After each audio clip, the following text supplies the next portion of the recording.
Jenny, you can show us how to do it. Oh, okay. So can you see the maps login page right now, or the maps screen? Yeah, okay. So when you are checking your rosters, where you want to go is over here to manage test sessions. When you click that, you have two options.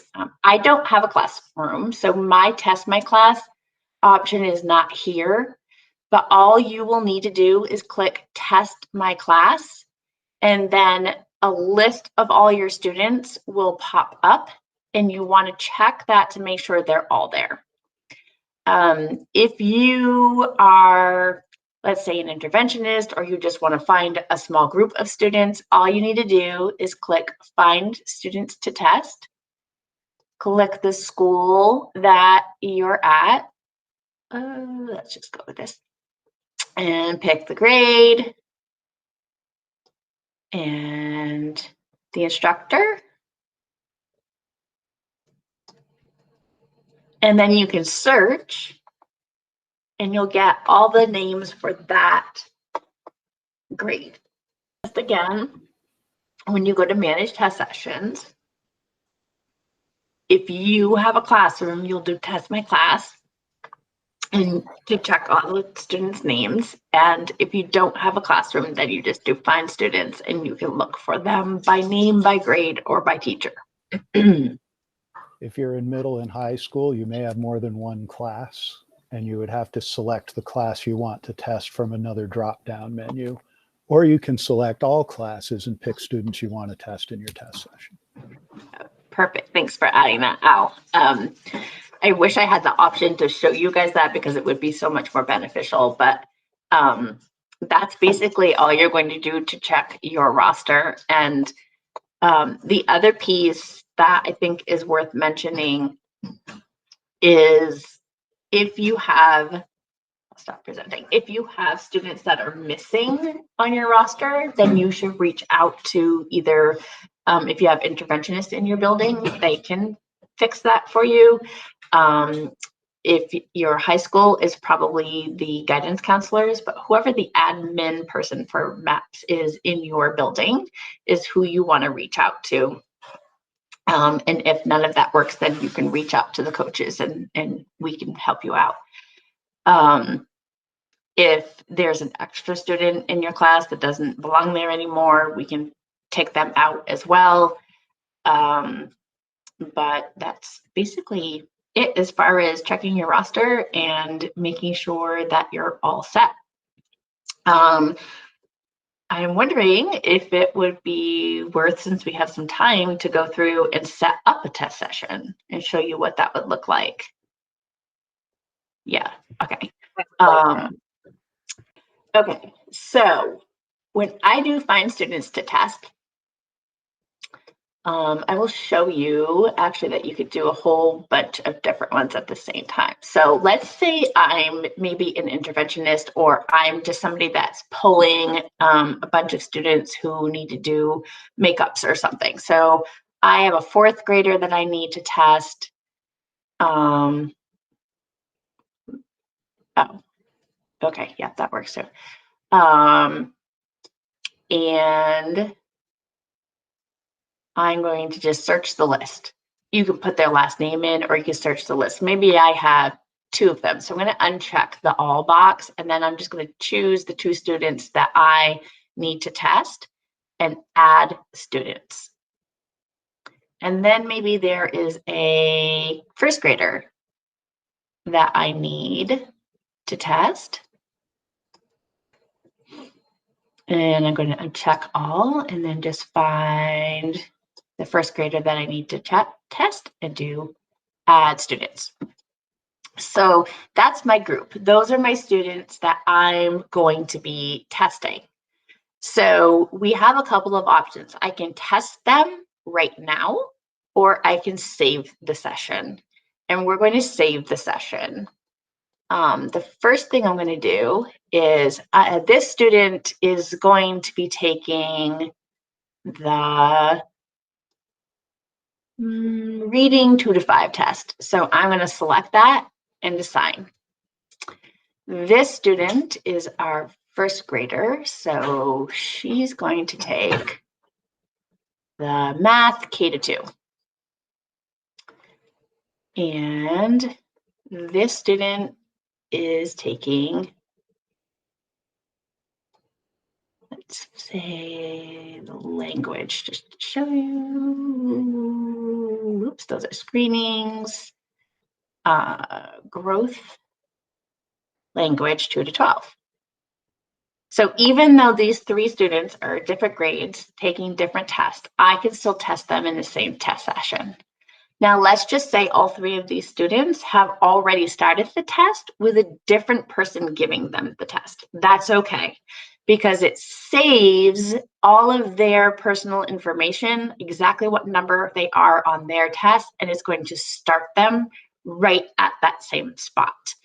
And when you do test now, you'll get a box that pops up that says that they've already started the test, and you can just click the OK button. So now I'm going to save this because I'm not testing them until next week. So I'm going to do save session. And then I'm going to name this something that's easy because it will help your students log in too. And typically when I was doing this, I was an interventionist. So I always tried to do something that was as easy as possible for the kids to be able to do it on their own. So I'm just going to call it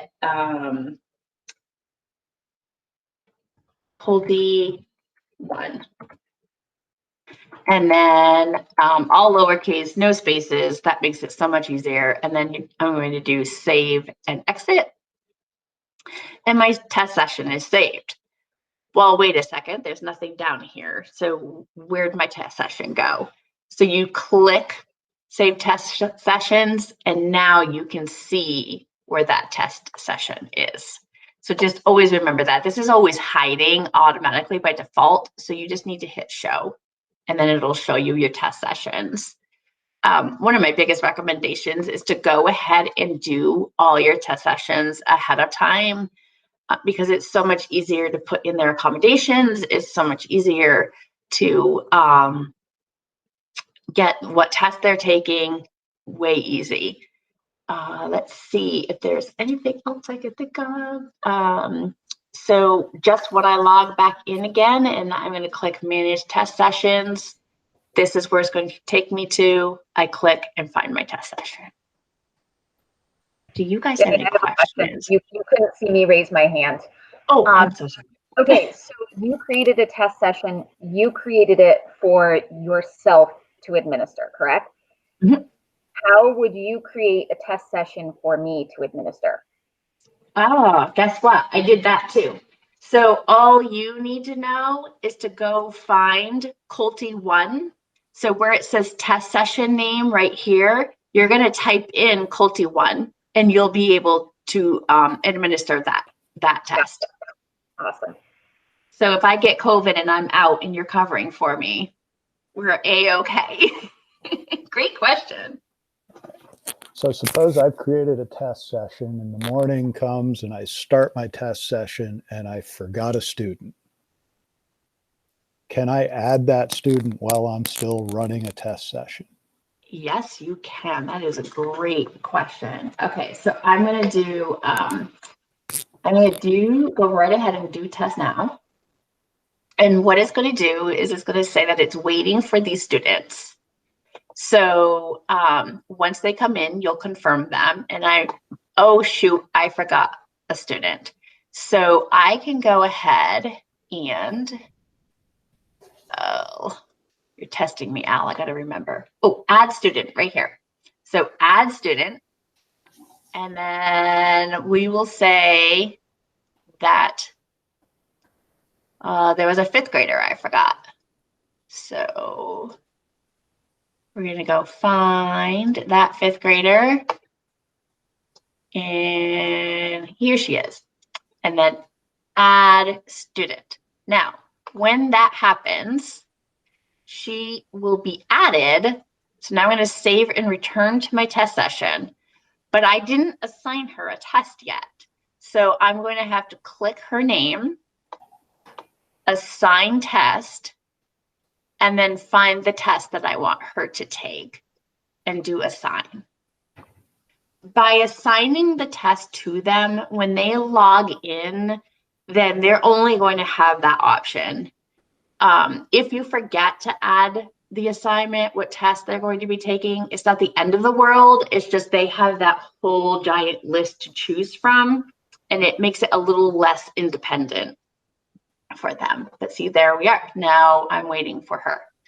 So I've started this test session. It's waiting for these students. I'm just kidding. So I'm going to hit end session, and I'm going to save and exit. So again, when I'm ready to go back again, I'm going to click Save Testing Sessions, and there it is. It's still there for me. Great questions. Any more questions? I like these. Any of you out there that are watching this later, if you do have questions, please feel free to give me a shout out, or any of us. My email is Jen, Jen, .Coltey, COLTEY, @grcsu.org. And I'd be happy to answer any questions. Happy testing.